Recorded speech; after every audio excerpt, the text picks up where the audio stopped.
Hello hi എല്ലാവർക്കും നമസ്കാരം. Welcome back to Dhanya's little world. അപ്പോൾ ഇന്നൊരു അടിപൊളി ചക്കയപ്പത്തിൻ്റെ അമ്മച്ചിയുടെ സ്പെഷ്യലായിട്ടുള്ള ചക്കയപ്പം, പൂച്ചയപ്പം, കുമ്പിളപ്പം എന്നൊക്കെ പേരിൽ അറിയപ്പെടുന്ന ചക്കയപ്പത്തിൻ്റെ അടിപൊളി റെസിപ്പി ആയിട്ടാണ് ഞാൻ വന്നിട്ടുള്ളത്. അപ്പോൾ എല്ലാവരും പൂർണ്ണമായിട്ട് വീഡിയോ കാണണം. നിങ്ങളുടെ വലിയ അഭിപ്രായങ്ങൾ കമൻ്റായിട്ട് അറിയിക്കണം. നമ്മളിന്ന് സബ്സ്ക്രൈബ് ചെയ്ത് സപ്പോർട്ട് ചെയ്യണേ. ഇത് നല്ല വരിക്കച്ചക്കയുടെ ചുള നല്ല വൃത്തിയാക്കി എടുത്ത് വെച്ചിട്ടുള്ളതാണ്. ഇത് നമുക്കൊന്ന് വേവിച്ചെടുക്കണം. അതിനായിട്ട് ഒരു സ്റ്റീമർ അടുപ്പിൽ വെക്കുക. അത് ആവി വന്നതിന് ശേഷം ഈ ചക്കയെല്ലാം അതിൻ്റെ അകത്തേക്ക് ഇട്ട് കൊടുക്കാം. എന്നിട്ട് മൂടി വെച്ച് നമുക്കിതൊന്ന് ആവി കയറാനായിട്ട് വെയിറ്റ് ചെയ്യാം.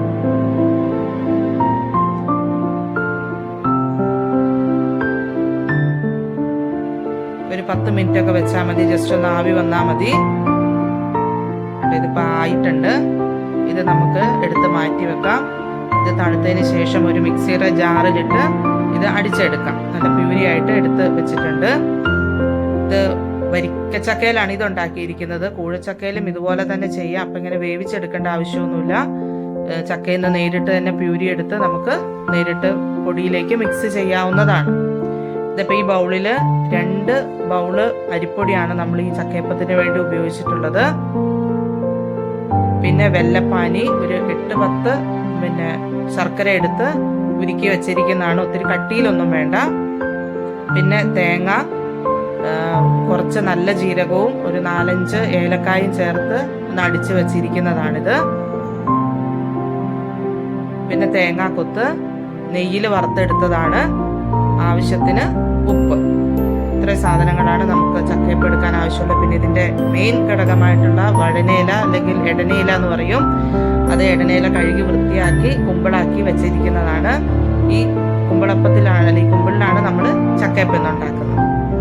അപ്പോൾ സാധനങ്ങളെല്ലാം റെഡിയാണ്. ഇനി നമുക്ക് മിക്സിങ് തുടങ്ങാം. അമ്മച്ചിയാണ് കേട്ടോ മിക്സ് ചെയ്യുന്നത്. ഇത് 2 ബൗൾ അരിപ്പൊടി എടുത്തിട്ടുണ്ട്. പാകത്തിന് ഉപ്പ് ഇട്ട് നന്നായി മിക്സ് ചെയ്യാം.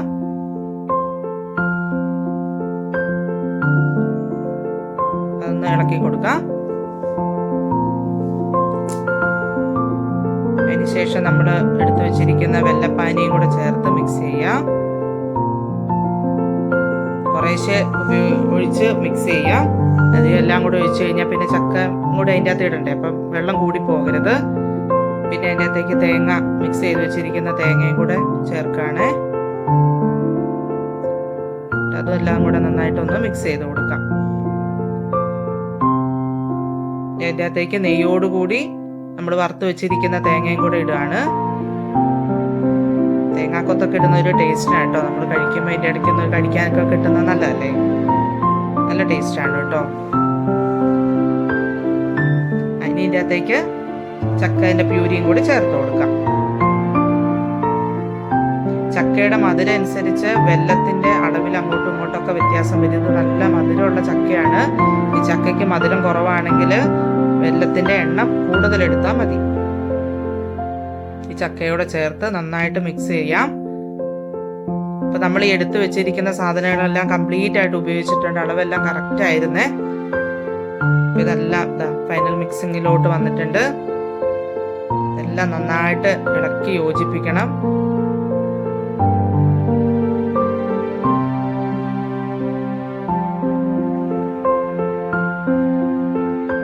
നല്ല പാകത്തിനെല്ലാം നല്ല മിക്സ് ചെയ്ത് കറക്റ്റ് ആക്കിയിട്ടുണ്ട്. ഇനി ഇത് കുമ്പിളിലോട്ട് ഫില്ല് ചെയ്ത് കൊടുക്കാം.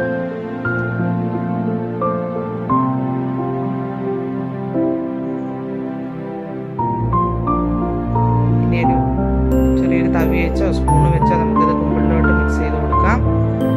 കുമ്പിളിലേക്ക് ഇങ്ങനെ ഇട്ട് അതിൻ്റെ വാൽഭാഗം കവർ ചെയ്ത് കൊടുക്കണം.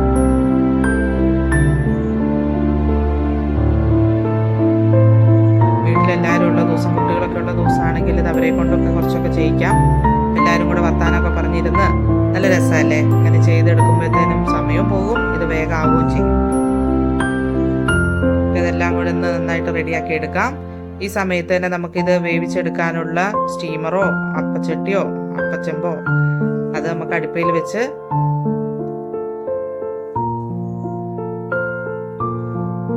വെക്കാം. അപ്പത്തേനും ഇത് ആകുമ്പോഴത്തേനും പെട്ടെന്ന് തന്നെ നമുക്ക് വേവിക്കാൻ വെക്കുകയും ചെയ്യാം. എല്ലാം മിക്സ് ചെയ്തെടുക്കട്ടെ.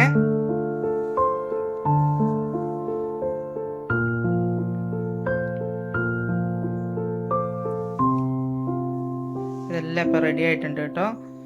ഇനി നമുക്കിതൊരു സ്റ്റീമറിൽ വെച്ച് കൊടുക്കാം. സ്റ്റീമറിൽ ഇത് ആവിയൊക്കെ വന്നിരിപ്പുണ്ട്. ഇതെല്ലാം കൂടെ ഒന്നിച്ച് വെച്ച് കൊടുക്കുന്നതിന് കുഴപ്പമില്ല, ആവി വന്നതിന് ശേഷം വെച്ചാൽ മതി.